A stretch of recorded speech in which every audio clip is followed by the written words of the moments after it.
Hi there, this is The Advantage Podcast. We're hacking the art and neuroscience of expert leadership so that you can unstuck your true potential in life and work. I'm Dr. John Kay, I'm your host, and welcome to this episode. Hi there, this is John Kay, and in this guide I'm talking about the neuroscience of trust in uncertain times. Trust is a fickle thing. It's been likened to a bankroll in your pocket. Each time you earn someone's trust, your bankroll gets a little larger. You keep on demonstrating your trustworthiness to people, and your bankroll slowly but steadily grows. When I do this in a live example in workshops, I give the volunteer the money and they give it back to me, most often the smallest bills first.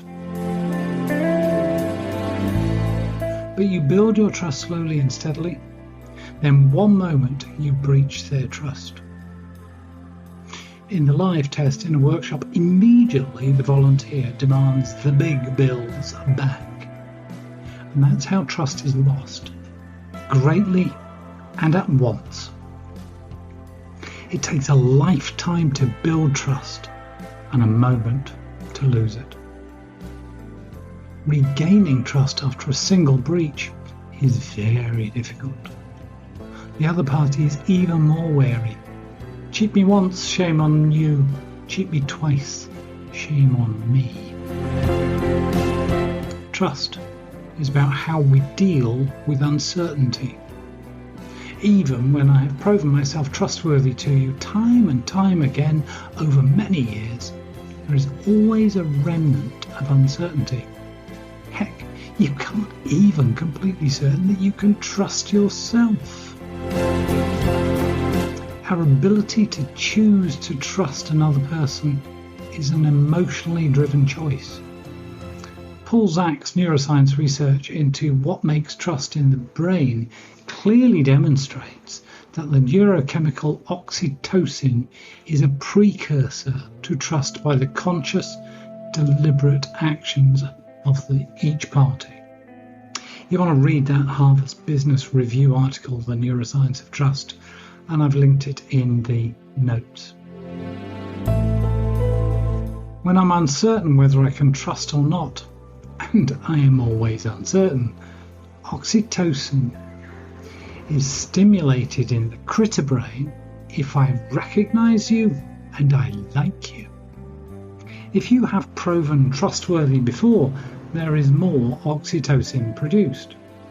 I'm then prepared to trust. But then there is a delay, sometimes imperceptible, other times prolonged, as I search my smart brain for confirmation. Dependent on our history of trusting, I will then choose to trust without certainty. Collaboration can happen now.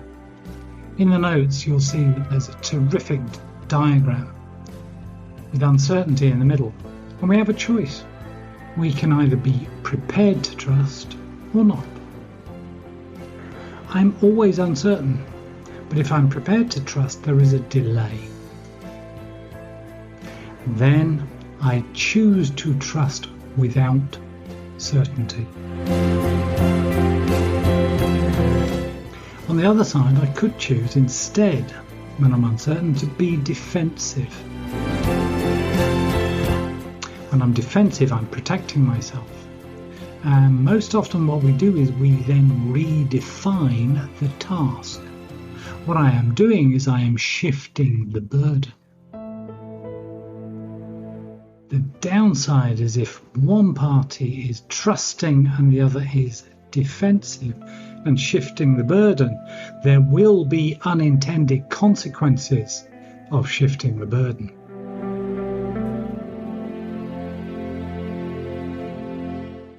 When I am uncertain, and perhaps I don't know you at all, or only a little, I might know you, but not like you.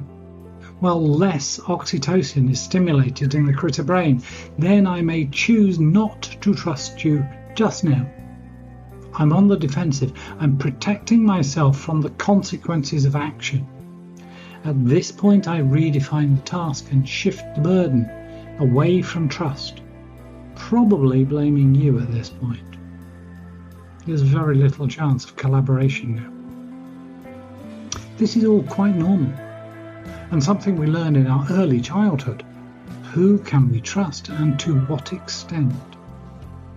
Sometimes we get burnt, and that causes us to reevaluate all of our relationships.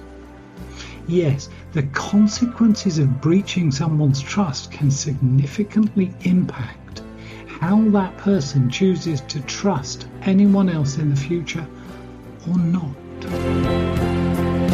The bigger issue arises when one party has chosen to trust the other, whilst the other party has chosen to redefine the task and protect themselves. There's almost absolutely no chance of collaboration ever again at this point. Leaders only have to breach trust once to enjoy the unintended consequences and fallout. To lead a team to continually collaborate is living in a world of trust without certainty, and always proving your trustworthiness as a leader. It requires the leader to demonstrate trust with uncertainty, and to do so unfailingly every day.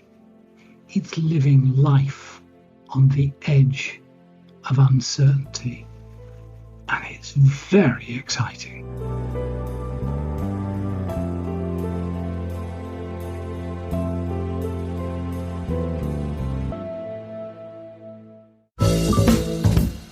Thanks for listening to this edition of the Advantage podcast.